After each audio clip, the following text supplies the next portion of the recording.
You're a teenager, right? Of course you are. You're watching this video right now.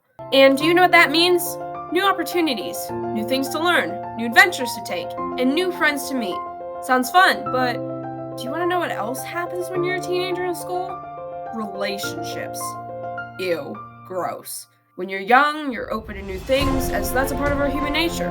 That includes devoting your time and your affection to that certain someone who you've been looking at for the past few weeks or so. Maybe that person is a classmate, a close friend, or even a stranger that you just met. And whether or not you like that person for their looks, their smarts, or their personality, oftentimes you want to be close to them, right?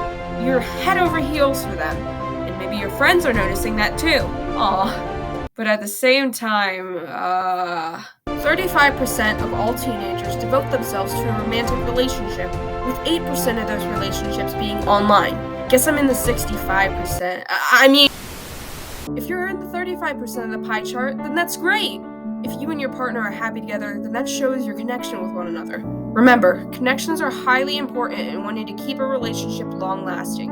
Much like a boat, you needed the sail to travel forward and the paddles to keep you from going overboard. However, it's not uncommon to see those relationships go unbalanced. 1 in 3 high school students will experience some form of teen dating violence within their relationships. And what do I mean by that? Does your partner get easily jealous? Do they call or text you way too often? Do they call your names or threaten you when you call them out or try to leave them?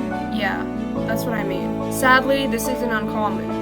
It is currently the most prevalent type of youth violence around the world, and there are many signs of this that people seem to ignore, whether it's emotional, like threats and bullying, physical, like hitting or kicking, sexual, like rape, or many other ways people may take advantage of their partners. It unfortunately goes overlooked, and once someone starts to show these signs to their partner, it's hard to determine whether they will stop, let alone if they ever will. That's why it's important to look for the signs of teen dating violence and to stop it before it leads to unfixable consequences. Every year, nearly 1.5 million high school students are reported to be physically abused by their partner, and approximately 8.5 million women will be raped or sexually assaulted before they even turn 18. Only 33% of people who are within a violent relationship will actually tell anyone about it. Along with that, nearly 80% of teenage girls will not break up with their boyfriends despite the abuse they endure. That's kind of sad whenever you think about it.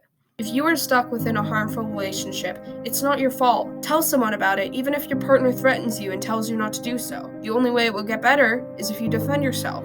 Leaving it in the dark will only make it worse. If you know someone who's experiencing teen dating violence, reach out to them. Let them know that they are seen. Tell an adult, even if you're not sure, because it's better to reach out and be wrong than it is to stay silent and be right. If you are a victim of dating violence and are unable to speak to an adult around you, the National Domestic Violence Hotline is available 24/7 for you and will help you out in any way they can. To contact the hotline, call 1-800-799-7233 or text START to 88788 so you can get the help you need.